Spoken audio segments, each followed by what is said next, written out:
Apa kabar Indonesia, Pak? Kita sangat tidak baik dan berbahaya untuk orang yang waras tahu situasi. Kita tidak mau nyalakan siapapun. Kalau pemerintah lagi buruk gimana? Seburuk-buruknya 5 tahun kan ada pemilu lagi, bos. Mentor saya di Singapura, dibilang kayak gini, never mix business with politics. Bener bapak saya bilang ya, lu kalau mau lawan pejabat nggak bisa, lu cuma jadi pengusaha lu. Lu jadi pejabat aja lu sana, perbaikin. Kenapa kita takut? Apa kabar Pak hari ini Pak? Selalu baik aja. Selalu baik. Oke, ini kebanyakan audiens bisnis Pak. Tapi kalau pembicaraan sama Pak Ahok ini lumayan spesial nih menurut saya Pak. Jadi mungkin pertanyaan pertama yang simple, 3 kata yang simple Pak. Apa kabar Indonesia Pak? Makanya orang suka bilang Ahok itu suka cari musuh kan. Aku bilang aku gak pernah cari musuh. Musuh menemukan saya kayak pertanyaan-pertanyaan begitu tuh. Aku jawabnya jadi masalah kan. Kita sangat tidak baik dan berbahaya untuk orang yang waras tahu situasi. Tadi itu kita udah bahas lumayan tentang ekonomi side-nya of Indonesia. Jadi kita udah agree, ini semua pengusaha tuh pengen sukses, pengen lihat negaranya maju. Tapi timeline kita pendek banget Pak. 2030 puncak dari demografi, terus kita menurun. Dan sebuah negara kalau misalnya kelewatan puncak demografi tanpa produktivitas, ya jangan berharap kita bisa maju kan Pak, kayak gitu situasinya gitu. Mungkin lebih detailnya sekarang yang jadi bottleneck paling gede atau problem paling gedenya tuh apa sih Pak? Ini pertanyaannya susah dijawab ini. Saya pikir gini ya, kita pengusaha itu nggak mungkin membangun semua infrastruktur untuk mendukung usaha kita. Misalnya orang butuh di daerah kawasan yang lebih dingin gitu loh, supaya hemat untuk produksi tekstil misalnya. Gak mungkin dibangun jalan, bangun tiang listrik, bangun internet. Itu harus pemerintah. Jadi pemerintah di seluruh dunia kalau maju, pasti dia kehitung.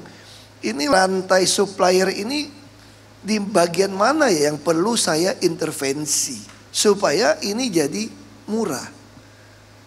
Atau contoh yang kedua soal impor. Saya bilang kalau pengen perbaiki industri, kita tahu teori ya. Mungkin Saudara Raymond lebih pintar saya soal.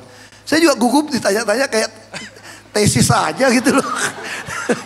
Ini lebih pintar ekonomi. Saya ya kan cuma kuliah-kuliah S2 gitu. Tapi saya bilang gini, nggak mungkin bisa nyerap tenaga kerja atau negara maju kalau pertumbuhan ekonomi di bawah 7% atau 5%. Ini udah teorinya begitu. Jadi saya bilang, nah kalau begitu gimana caranya? Nah saya waktu itu ditanya mau jadi apa? Saya jujur saya minta jadi dirjen bea cukai. Kaget. Kenapa? Karena saya lihat bukan saya anti impor ya. Barang-barang dari luar negeri masuk tuh betul-betul enak banget gitu loh. Hanya borongan kontainer masuk, tidak perlu warehouse. Sekarang warehouse kita rata-rata disewa, kirim barang. Nah kebayang gak nih kalau orang kirim barang itu kan satu kontainer diborong gitu kan. Makanya saya bilang itu waktu itu udah bicara udah 6-7 tahun yang lalu nih. Seluruh industri yang kecil-kecil pasti bangkrut. Karena volume kita gak cukup. Apalagi lawan China kan. China produksi sebulan 10 juta biasa. Kita produksi 100 ribu aja, waduh besar itu loh. Itu mah barang rejectan dia 1%. Gimana mau ngelawan dia? Dia cuma balikin modal untuk bahan baku. Lalu barang datang dengan gampang. Saya mau jadi dirjen bea cukai. Loh kan gak bisa melawan WTO. Gak bisa dong naikin tarif segala macam. Saya bilang saya gak naikin tarif. Saya cuma bilang aja, ini plastik ini sudah lolos BPOM belum? Langsung dia 3-4 bulan ketahan itu barang. Kalau ketahan dia udah bonyok tuh. Mau gak mau dia akan pindah. Terus saya bilang, kalau ini dijalankan, kita bicara sama asosiasi industri. Saya jamin gak ada yang ngemis-ngemis demo-demo minta UMP. Karena industri itu akan saling tumbuh, lalu berebut. Tadi cuma supervisor bisa jadi manajer. Orang akan nawarkan, gaji sini gak ada ngomong gaji. Karena orang membutuhkan. Nah kita hari ini, saya udah ngomong 7 tahun, 8 tahun yang lalu ini. Sekarang terbukti, pada tutup. Lalu kita apa? Mewujudkan bantuan sosial, bukan keadilan sosial. Itu fakta. Lalu cari musuh kan kayak gitu. Aduh, tapi saya pernah dengar quote-nya ya tentang situasi di Indonesia gitu. Sebenarnya bukan hukumnya, tapi penegakan hukumnya gitu. Terus kan saya juga analisa gitu, kenapa beberapa sektor-sektor di Indonesia tuh agak susah maju. Kenapa beberapa pengusaha tuh kesulitan untuk dapat investment. Kita kalau mau jadi negara maju untuk nge-push 8% atau misalnya 7-8% sampai 10% lah gitu. Duit di Indonesia tuh nggak cukup gitu loh. Kita butuh namanya FDI, Foreign Direct Investment. Tapi yang saya sering dengar feedbacknya, karena adanya ketidakstabilan hukum, ketidakstabilan politik, itu menghambat ekonomi kita, menghambat opportunity buat pengusaha-pengusaha di sini dapat inflow of money dan lain-lain kayak gitu. Itu kan jadi problem yang selama ini ada di Indonesia gitu. Kalau misalnya ada tantangan kayak gitu, kita sebagai pengusaha gitu misalnya, kita ngelihatnya tuh harus kayak gimana Pak? Misalnya oke, ini kan ada 2 kacamata nih, mungkin 3 kacamata kalau sekarang Pak Ahok ya. Sebagai mantan gubernur, pernah sebagai komisaris, terus sekarang mungkin ada usaha juga Pak ya. Nah, ngelihat situasi Indonesia kayak gini, dari tantangan sama potensinya, Pak Ahok tuh masih optimis ada titik terangnya nggak sih untuk pengusaha di Indonesia gitu? Nah saya jawab satu-satu ya. Kalau optimis pasti saya optimis dong, muka aku masih cerah kan. Oh nggak gelap ya Pak? Optimis gitu loh. Saya adalah orang yang selalu percaya bahwa masa depan tuh ada. Asal kita semua nih eling, orang Jawa bilang, sadar gitu loh. Kita jangan berkata ini bukan urusan saya, ini nggak kena saya. Emang gue pikirin, gue pengusaha, nggak ada urusan mau politik siapa yang jadi politisi, nggak ada urusan. Nah itu yang diharapkan dari orang-orang seperti itu. Saya masuk ke soal bisnis tadi. Saya ketemu satu orang di bandara, saya nggak kenal, namanya ya dia agak sombong juga. Dia kenal gue nggak kenal dia. Oke. Dia negor gue gitu kan. Pak Ahok, aku pernah ketemu mana? Enggak. Mau kemana? Saya mau ke Vietnam sekarang. Loh, bisnis apa? Saya buka pabrik di Vietnam, dia bilang. Loh, yang bener. Buka apa? Dia bilang nih, PVC, badang UPVC apa gitu loh. Bukannya Cina lebih hebat, saya bilang. Lu bisa saing sama Cina daripada di Vietnam. Oh enggak, Vietnam lebih unggul, lebih efisien, dia bilang. Oh ya. Wah, saya bingung. Kenapa? Terus dia jelasin. Kenapa nggak Indonesia? Dia jelasin begini. Di Vietnam tuh, aduh enak banget, dia bilang. Saya cuma datang ke kantor pemerintah yang urusan investasi. Saya bilang, gue bawa duit, gue mau bangun pabrik ini. Di sini gue butuh lahan sekian. Oke, langsung pejabatnya kasih tahu. Besok lu bisa kunjungin lokasinya di mana, lahan di mana, harga lahan berapa, per meter berapa, diurusin semua. Gak ada preman-preman atau ormas gitu ya? Wah, saya ini nih yang bikin gue banyak musuh nih. Tapi nggak usah khawatir, musuh gue udah banyak. Kalau tambah 1, 2 nggak ada artinya ya. Ya nggak apa-apa. Kalau nggak ada musuh jangan tambah. Ya gitu, nggak apa-apa. Jadi saya kaget gitu loh. Oh ini yang saya lakukan di Jakarta dulu, bikin PTSP. Saya selalu kasih instruksi waktu PTSP. Kita ini biro jasa yang baik hati. Orang pengen ngurus apa, lu urusin aja. Sampai bisa bikin IMB gitu ya. Banyak rumah orang kan nggak ada IMB kan. Ternyata mau ngajuin IMB itu mesti pakai dana arsiteknya. Orang nggak ada duit gimana bikinnya. Terus saya panggil PNS, ASN. Lu kan insinyur kan, semua kan, arsitek kan. Waktu nerima kalian kan ada formasinya. Iya Pak. Udah lu gambarin sederhana aja. Orang mau bikin dia gambarin. Nah itu yang harusnya seperti itu. Sekarang apa yang terjadi di kita? Negara kita ini agak-agak lucu-lucu juga menurut saya gitu kelolanya ya. Serius ini. Kalian kalau punya tanah, sertifikat hak milik atau apa HGB atau HGU lah. Apa sekarang HGB, HGU kalau hak selesai mau diambil dari mana rumusnya? Ini menarik ini. Tanah yang belum ada sertifikat ditulis apa? Tanah negara, betul nggak? Tanah negara loh yang belum sertifikat. Ya. Tapi pemerintah kalau nggak sertifikatin nggak sah. Emang pemerintah gua waktu gua kerja di Pemda, pemerintah negara mana ya kira-kira? Mesti ngurusin sertifikat, bayar pula sama BPN macam-macam, ukur macam-macam. Terus waktu bayar, anggaran nggak cukup, anak itu gede kok. Terus sertifikat Monas, gua kasih tahu lo ya, Monas belum ada sertifikat tuh. Waktu saya tinggalkan, serius. Makanya daripada bikin sertifikat mahal, dipagarin lebih murah kira-kira mungkin. Tapi bisa bayangin ya kalau orang dudukin sana, keluarin surat agendum macam-macam, ngaku dia punya, wah berperkara panjang deh. Pemerintah kalah melulu. Mau nyogok duitnya dari mana misalnya. Jadi kalau maksud saya tanah negara ya tanah negara. Saya komisi 2 dulu kan. Ya sudah, kalau udah dikuasai pemerintah langsung terbitkan sertifikat dong. Enggak. Nah, terus pengalaman bupati. Kita dibawa ke China, ini cerita tahun 2006. Hampir 20 tahun yang lalu. Roadshow, bupati-bupati semua dari DPR langsung ngomong, wah ngomong besar lah kita. Silakan investasi di Indonesia, kemudahan ini pasar 200 sekian juta. Satu pertanyaan aja dari pengusaha dari Tiongkok itu. Saya mau tanya, dulu saya 1 mo ya. Kira-kira kalau kita terjemahkan anggap 1 hektar gitu. 1 hektar tanah harganya berapa ya Pak ya? Terus kalau kami ngurusnya gimana Pak ya? Yang ditanya lihat bupati, lihat gubernur, lihat dari investasi, lihat DPR, nggak ada yang bisa jawab. Nggak ada. Karena di sini ada BPN yang menentukan, bukan kepala daerah. Dulu undang-undangnya, dinas di tiap Pemda itu ada dinas pertanahan. Jadi nggak ada BPN. BPN itu hanya koordinir, tapi yang ngatur semua ini ada di kepala daerah. Baru bisa gampang. Jadi jangan mimpi lah orang investor mau masuk sebetulnya. Kalau kayak begitu. Gimana? Kita aja kalau ada kesempatan mau keluar di dalam negeri apa luar negeri. Kalau ada kesempatan di luar negeri. Masanya kita bertahan tuh karena kita termasuk kategori agak bokeh itu aja masalahnya. Iya itu yang cilaka. Kita kejepit nih. Tapi nanti saya dibilang kabur aja dulu, Indonesia Ground dibilang buzzer Pak. Itu gimana Pak? Itu juga masalah. Kita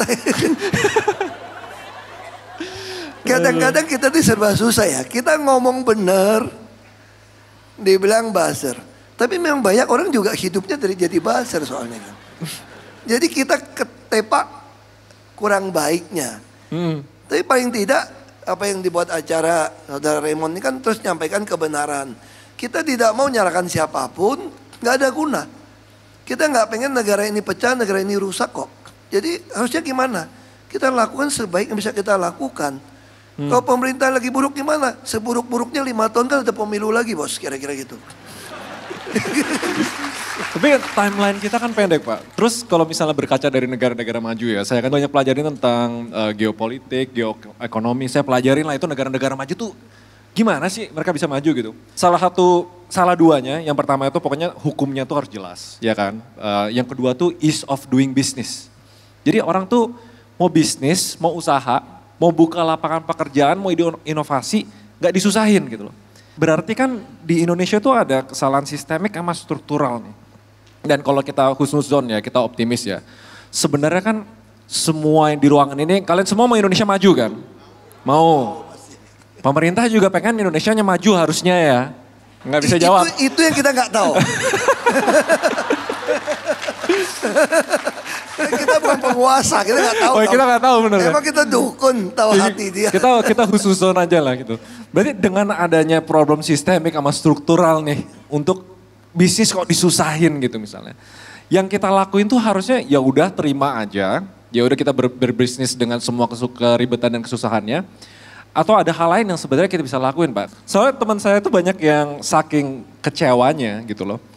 Akhirnya berbisnis, kan bisnis tuh harusnya positive sum. Lapangan pekerjaan, gaji, bayar pajak, negara juga happy gitu. Tapi saking mereka nggak yakinnya, ini kok gue disusahin ya. Mereka jadi tanda kutip bisnis yang tidak legal gitu. Diem-dieman pajaknya, izin-izinnya main-mainan dan lain-lain. Ini kan sebenarnya bisa jadi efek snowball yang gede ya. Apalagi pebisnis-pebisnis yang ya yang penting ya udahlah negara mau cuan sendiri, ya gue cuan sendiri aja gitu. Ini kan bakal jadi problem yang besar Pak. Apa mereka nggak sadar itu, apa ada solusi lain nggak? Pandangan kita tuh seharusnya gimana gitu? Apa kita nurut aja walaupun ada problem-problem yang kayak gini? Gitu. Bukan nurut sih, emang lu bisa lawan dia? Kan itu pertanyaan kita kan. Tapi kita juga nggak usah jadi lalu frustrasi gitu loh. Lalu ikut-ikut nilep-nilep pajak atau apa untuk lakukan. Kalau namanya kan optimalisasi biaya itu bukan nilep pajak bos. Karena kalau optimalisasi biaya kan ada 3 unsur kan. Potong biaya, nambah penghasilan sama menghindari biaya. Kalau lu masukkan itu di dalam sebagai optimalisasi biaya supaya cuan, untung nih. Kamu pasti bisa kena cost avoidance-nya nggak berhasil.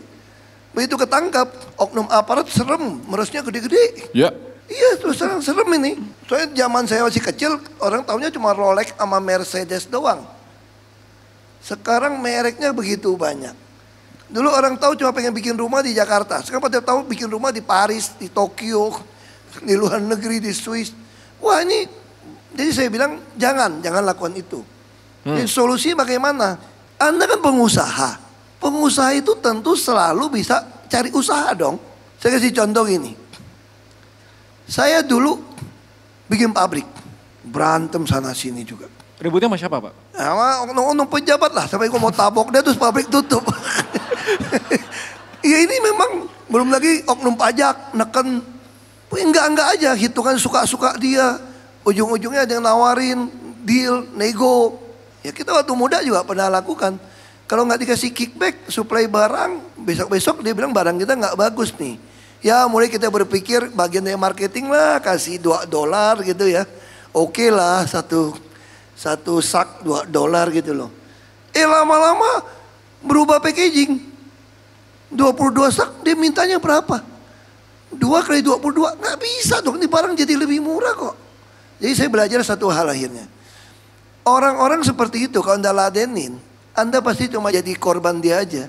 Kita cuma habis, diperes terus, akhirnya lu bangkrut juga. Karena kos kita dimintain melulu. Nah lebih baik gimana? Pikirkan bisnis yang lain aja udah. Yang sesuatu yang kita masih bisa. Tapi hari ini bisa contoh, saya teman-teman saya yang survive itu ya. Walaupun saya sedih juga tuh. Kemarin saya diajak join lagi nih. Join apa? Beli tanah. Oke, untuk apa? Bikin gudang. Wah gue pikir mau bikin pabrik nih. Enggak, kita sewain sama orang Cina. Cuan. Bener, cuan. Belum bangun udah pesen, mau 7.000 meter. Wah cuan dong. Tapi saya berpikir, ini mah cilaka kita nih. Kita udah 70 juta orang cuma jadi pasar. Tapi dia bilang, saya mau survive gimana? Masa lu mau suruh gue pindah? Lu mau pindah kemana? Duit gue paling kuat, gue pindah Kuala Lumpur. Gue beli apartemen di Kuala Lumpur. Jadi kita harus gimana? Balik lagi, kalau menurut saya, kita harus bertahan. Dengan segala cara, lakukan cost optimalisasi, kurangin biaya, memang jadi muter nih. Pasti ini akan gak lama kalau kayak begitu terus.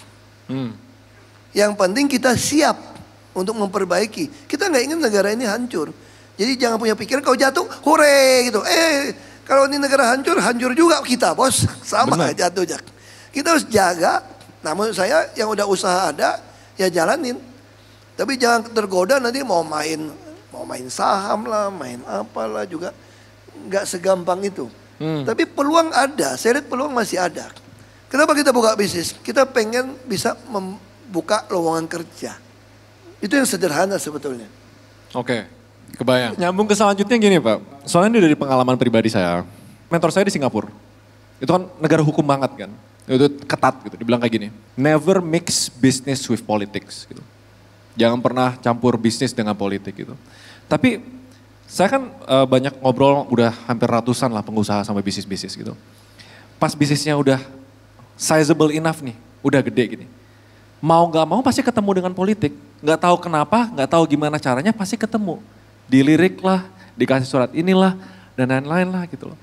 Responnya cuma 2 Pak. Satu yaitu, ya udah kita ikutin lah cara mainnya gitu misalnya. Karena memang sudah begini caranya. Atau yang kedua, gak firm.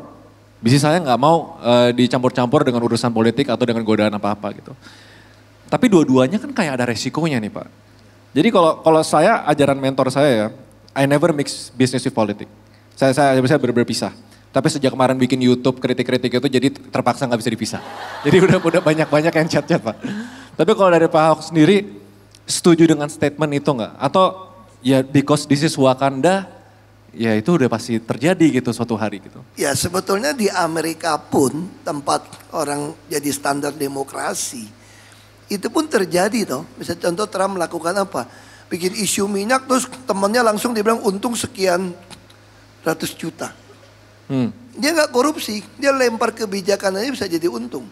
Kita masih ingat dulu kasus Thaksin kan di Thailand. Jadi kalau penguasa jadi pengusaha atau pengusaha jadi penguasa itu jadi penguasa H ini. Penguasa H? Iya kan, penguasa H kan. Ini bahaya banget. Nah di Amerika tuh dia mesti kasih ke trust fund. untuk dijalankan. Ya. Tapi tetap aja bisa membuat kebijakan yang orang nggak tahu nih dengan isu-isu cari keuntungan. Jadi situasi sekarang terus mau ngapain kita? Ya kalau menurut saya bertahan, masih banyak peluang dagang kok. Jangan main yang terlalu gede. Jangan main yang terlalu gede. Gimana Ya, tuh maksudnya? itu kata anak saya. Oh, itu. Jadi kita main kecil-kecil aja katanya, yang kecil-kecil. Supaya kita nggak jadi sorotan, kita bayar pajak juga. Nah bagaimana kalau kamu jadi konglomerat jadi gede? Kan hadapan juga dong. Iya. Nah ini balik lagi ke visi mula-mula Anda. Saya bilang gini, pabrik saya itu harusnya jalan atau enggak? Kalau saya mau ikut main, bisa jalan. Tapi saya terus putuskan, kalau nggak jalan pun ya sudah, saya nggak bisa terus di sini. Betul-betul dikerjain lah, tutup. Ya namanya penguasa kan gampang kan. Dia assessment bilang nggak lulus. Tapi karena itu saya berpikir, benar bapak saya bilang ya, lu kalau mau lawan pejabat nggak bisa lu cuma jadi pengusaha lu. Lu jadi pejabat aja lu sana, perbaikin, nolong orang miskin. Padahal saya dulu pengen jadi konglomerat sebetulnya. Oh ya? Saya pikir bisa nolong orang banyak gitu kan. Bapak saya nggak bisa. Lu kalau mau nolong orang banyak, mau buka lapangan kerja, semua tuh jadi pejabat. Akhirnya saya masuk ke politik. Singkatnya gitulah. Dan sampai hari ini saya masih tetap di politik. Orang bilang kamu udah selesai. Ya sebelum bunyi 4 paku di atas peti mati saya, nggak bunyi paku lagi. Karena pakai skrup sekarang peti mati. Jadi kayak pepatah kunonya udah nggak cocok ya. Nggak pakai bunyi paku. Jadi sebelum bunyi skrup paku di atas peti mati saya masih ada harapan untuk terus berjuang dong. Kenapa kita takut? Ya itu sih. Luar biasa. Nggak bahaya kan Pak pertanyaannya kan? Aman kan? Saya ada asuransi juga. Pak ini kan kalau misalnya kita mau optimis nih, ini kan anak muda semua. Kita pengen bantu kontribusi lah untuk bikin Indonesia maju. Jadi pengusaha dan lain-lain. Dan gak jauh-jauh dari leadership, kepemimpinan. Sebenarnya kan kalau banyak orang yang ngeliput Pak Ahok itu pasti cara kepemimpinannya Pak Ahok gitu. Cara yang kapan? Sebelum Makobrimob atau sesudah Makobrimob? Itu mesti dibedakan juga. Oh itu beda? Itu mesti dibedakan juga nih. Karena ada dua yang berbeda nih. Jadi kalau misalnya ada pesan nih, kita harus optimis, this is what it is gitu. Tapi kita bisa kontribusi untuk sesuatu yang positif untuk Indonesia. Ada saran atau insight yang paling penting yang mungkin yang bisa dipelajari untuk anak-anak muda zaman sekarang, what would it be Pak? Ya, kalau menurut saya ya jangan bedakan muda tua lah. Sama. Anda juga mesti bilang sama orang tua Anda, semua kita mesti sama-sama. Jadilah orang yang memang lurus. Nggak usah banyak drama-drama gitu loh. Kita bisa apa aja, terus Anda harus berani berdiri untuk menyuarakan apa itu kebenaran. Berdiri untuk menyuarakan apa itu keadilan. Apa itu kejujuran, apa itu perikemanusiaan. Kita sering kan lihat dengan kasus hukum misalnya ya. Nggak adil kita tahu, bukan urusan gua, bukan keluarga gua kok. Dia dijolimin, emang gue pikirin. Ini yang gula ya Pak? Gue aman, gak tahu apalah, pokoknya adalah. Kita diam toh. Hati-hati loh. Kalau kita gak mau menyuarakan itu, satu hari ketidakadilan itu kan datang ke kita juga, ke keluarga kita. Jadi kita sama-sama berani menyuarakan. Terus yang kedua, jangan terlalu mengandalkan AI lah. Udah tertentu nih. Kita bahas AI seharian nih Pak. Aku mau ngomong jujur nih. Lo jangan salah nih. Saya mau tanya ya. Kalau kita bicara soal kasus kemarin ada COVID. AI nggak bisa jawab karena dia nggak punya data. Tapi kita sebagai manusia, human being. Kita punya data ini udah punya dalam otak pikiran kita. Dari kita dalam janin. Bayangin tuh full data. Dengan pengalaman kita dengar, mata kita lihat. Yang pengalaman hidup kita. Nah Anda cuma butuh ngelatih mendengarkan suara being ini. Maka orang bisa meditasi, mungkin orang bisa sembahyang tengah malam, tahajud, macam-macam lah. Itu untuk melatih mendengarkan being kita. Karena zaman ini berubah gitu cepat. Maka orang tanya sama saya juga power by AI juga. Oh ya? Tapi Ahok intelijen. Luar biasa. Kita mau kasih. Ahok intelligent, siap. Oke, berarti pesan terakhirnya adalah mau apapun yang kita lakukan, kita harus lurus. Kita harus menyuarakan kebenaran dan integritas tetap nomor satu. Dan satu tambahan, jangan terdistract dengan tujuan hidup Anda yang mula-mula. Teknologi, situasi, kekacauan membuat kita terdistract. Saya juga berpikir, waduh jadi bisnismen susah. Sementara ada orang percaya saya jadi CEO. Gue kerja aja sama dia ya. Kan lumayan, saya udah pernah kerja juga nih, gaji gede. Tapi kerjanya bosnya pulang jam 2 pagi nih. Nah saya langsung cek AI Ahok Intelligent ini. Gitu kan. Kalau cek AI yang artifisial pasti suruh kerja. Nambah modal kok gede. Itu saya cek, saya dapatin kalimat begini. Never overwork for the riches. Kenapa saya ngomong begitu? Saya cuma pengen lebih kaya aja. Terus saya nggak bisa datang lagi dong, ngomporin kalian kan supaya ya dong hari kayak gini, jangan-jangan bos gue lagi di rumah meeting, gue di rumah bos, weekend ada bos, minggu nemenin bos. Nah saya nggak bisa menularkan, membagikan, saya kan politisi edukator soalnya. Politisi edukator? Ya, saya pengen semua orang punya persepsi yang sama, kita punya langkah perjuangan yang sama. Partai politik banyak orang nggak benar, karena kita yang baik nggak mau masuk. Itu masalahnya. Itu sih. Aku lagi memprovokasi dia. Kan aku profesor juga. Prof, bukan profesor, provokator. Oke. Jadi tertarik gak nih? Kita mau bikin kongres partai nih. Nah, bercandain dia aja. Gimana guys?